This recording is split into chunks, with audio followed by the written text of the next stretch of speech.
Well, today marks 2 years since the attack on the U.S. Capitol. Last month, the January 6th committee released its final report. All recommendations are based on interviews, phone records, and other documents. And joining us this morning to discuss this is our 9 News legal analyst, Whitney Traylor. Whitney, thank you for being with us because there's certainly a lot to go through here. So much, yes. For anybody who may have missed that report when it initially came out, let's just catch them back up to speed. What were the highlights of the findings? Well, there were so many. There were it was over 300 pages, and they conducted thousands of interviews. They took depositions and everything. And so what they found was the findings were actually quite unnerving. I think one thing that really stood out was the chairman of the Joint Chief of Staff, Mark Milley. He testified that he made 50 to 60 calls around the world. His real concern was the safety breach, because he said, look, our adversaries can see this unfold, and this can almost be a playbook. So that was very concerning. Ginny Thomas, the wife of Clarence Thomas, yes, she was very active. They did take her testimony. She denied a lot of it, but that was concerning because how much she knew, and her testimony was, well, I didn't talk to my husband about this. So that's going to be something that we'll follow up.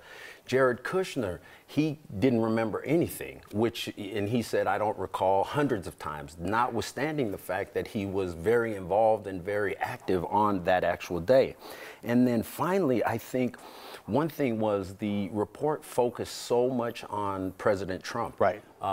In some cases, rightfully so, but there were only about 30 pages dedicated to the security breach. And so some are saying, look, there were significant security breaches. That should have been more of the report, but it was very detailed, and reading through was, I remember watching that day, and I was so unnerved. I had never seen anything like that, and reading it and learning what happened behind the scenes and the lack of attempt to stop it on the part of President Trump and his administration was really scary. Well, that's just skimming the surface too, even though that sounds like a lot right there. I encourage anybody else to go read a little bit more about it. Speaking of President Trump, though, there were 4 charges that were recommended against him. What were those? That's right. There were 4 charges, and these are just recommendations, so Congress can't do anything. These were recommendations to the Department of Justice, which the DOJ is already deep in so many investigations, and they're going further. But